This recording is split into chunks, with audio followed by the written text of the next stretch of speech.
Bismillahirrahmanirrahim. Assalamualaikum warahmatullahi wabarakatuh.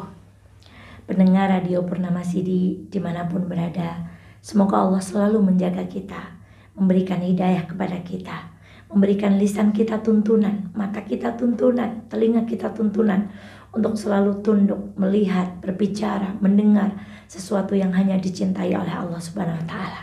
Dan mari kita bersyukur karena hari ini kita masih diberikan kesempatan untuk menikmati indahnya bulan yang mulia ini, bulan di mana dosa-dosa kita insya Allah akan digugurkan oleh Allah Subhanahu wa Ta'ala. Baiklah saudaraku, kali ini kita akan belajar dari kisah dari Rasulullah Sallallahu Alaihi Wasallam. Ketika suatu hari beliau bersama dengan seorang sahabat yang bernama Sahal bin Sa'ad As-Sa'adi. Ketika Rasulullah bersama Sahal, tiba-tiba melintas seorang laki-laki berwajah tampan, menggunakan unta yang gemuk lagi gagah. Lalu Rasulullah bertanya kepada Sahal, "Wahai Sahal, bagaimana pendapatmu dengan laki-laki yang tampan itu?" "Dia adalah seorang laki-laki yang tampan ya Rasulullah. Bagaimana dengan kendaraannya? Untanya sungguh luar biasa gagah, gemuk. Mungkin dari kalangan unta terbaik." Lalu Rasulullah kembali bertanya, "Wahai Sahal, kira-kira kalau laki-laki tampan dan mengendarai unta yang begitu bagusnya ini melamar seseorang, diterima atau tidak?" Sahal pun menjawab, "Diterima ya Rasulullah. Kalau ia meminta sesuatu, akan dikabulkan atau tidak?" "Kemungkinan besar akan dikabulkan ya Rasulullah. Kalau dia memerintahkan sesuatu, akan ditaati atau tidak?" "Kemungkinan besar perintahnya akan ditaati ya Rasulullah." Begitulah pendapat Sahal tentang seorang laki-laki yang berbadan bagus, bermuka tampan, mengendarai kendaraan yang prima, melintas di hadapan Rasulullah Sallallahu Alaihi Wasallam. Tidak lama kemudian melintas pemuda yang kedua. Wajahnya tidak begitu tampan, badannya kurus, dia terlihat dari kalangan orang-orang yang miskin. Lalu Rasulullah bertanya, "Apa pendapatmu tentang laki-laki kedua ini, wahai Sahal?" Sahal berkata kepada Rasulullah, "Laki-laki ini tidak begitu tampan ya Rasulullah. Ia terlihat bukan dari laki-laki dari kalangan orang berada." "Wahai Sahal, bagaimana kalau laki-laki ini melamar seorang perempuan?" "Sepertinya akan banyak tertolak ya Rasulullah." "Bagaimana kalau dia memerintahkan kepada seseorang?" "Sepertinya jarang orang yang akan menaati perintahnya ya Rasulullah." "Bagaimana jika ia meminta sesuatu kepada seseorang?" "Barangkali akan ada banyak yang menolak permintaannya ya Rasulullah." Begitulah jawaban Sahal tentang pendapatnya terhadap laki-laki yang kedua, yang tidak begitu tampan, tidak menaiki kendaraan yang bagus, dan ia terlihat dari kalangan orang yang biasa-biasa saja. Namun yang mengejutkan ketika Rasulullah Shallallahu Alaihi Wasallam berkata kepada Sahal, "Wahai Sahal, sesungguhnya laki-laki yang kedua itu lebih mulia sepenuh bumi daripada laki-laki pertama yang engkau lihat." Masya Allah, saudaraku, inilah hadis Rasulullah Shallallahu Alaihi Wasallam. "Innallaha la yanzuru ila ajsamikum wala ila suwarikum walakinallaha yanzuru ila qulubikum." Sekali-kali Allah enggak akan melihat bentuk jasad kita, one pack kah, six pack kah, cantik kah, tampan kah. Allah juga enggak akan melihat fasilitas yang kita pakai, kendaraan mewah kah, kendaraan mahal kah, berjalan kaki kah, naik sepeda kah. Tetapi yang akan Allah lihat adalah apa yang ada di dalam hati kita.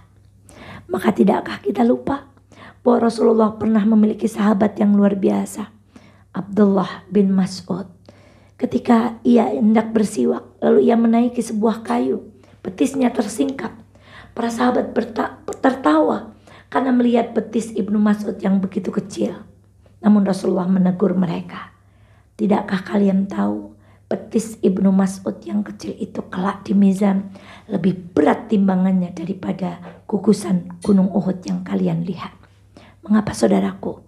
Karena betis Ibnu Mas'ud sepanjang hidupnya digunakan untuk taat kepada Allah dan memperjuangkan agama Allah bersama Rasulnya. Maka demi Allah, tidak ada gunanya wajah tampan, cantik, kendaraan yang mewah, fasilitas yang prima, kalau semua itu tidak membuat kita lebih taat kepada Allah Subhanahu wa Ta'ala. Inilah kepada orang yang wajahnya biasa-biasa saja, namun ia tunduk di hadapan Allah Subhanahu wa Ta'ala.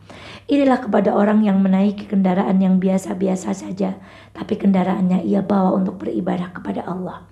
Irilah kepada orang yang badannya merasa lelah, tapi lelahnya digunakan untuk taat kepada Allah, bukan lelah yang digunakan untuk menyia-nyiakan perintah Allah.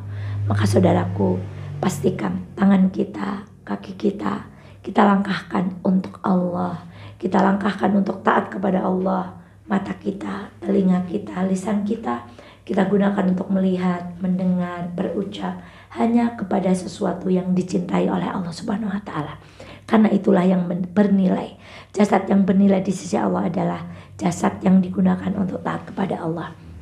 Dan ketahuilah wahai saudaraku, para ulama berkata, orang yang masa mudanya digunakan untuk taat kepada Allah, insya Allah akan berikan masa tua yang sehat, badan yang bugar, badan yang tidak lemah. Mengapa? Karena sepanjang mudanya ia gunakan untuk taat kepada Allah Subhanahu wa taala.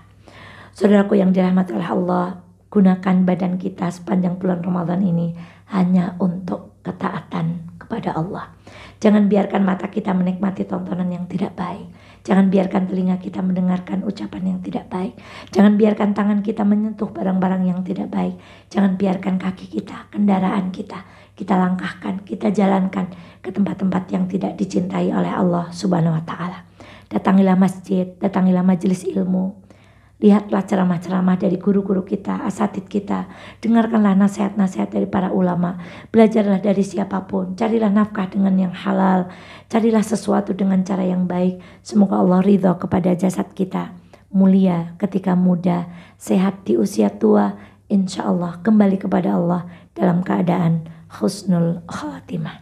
Demikian saudaraku. Semoga manfaat, semoga menambah keimanan kita dalam mengarungi hari-hari di bulan Ramadan ini. Assalamualaikum warahmatullahi wabarakatuh.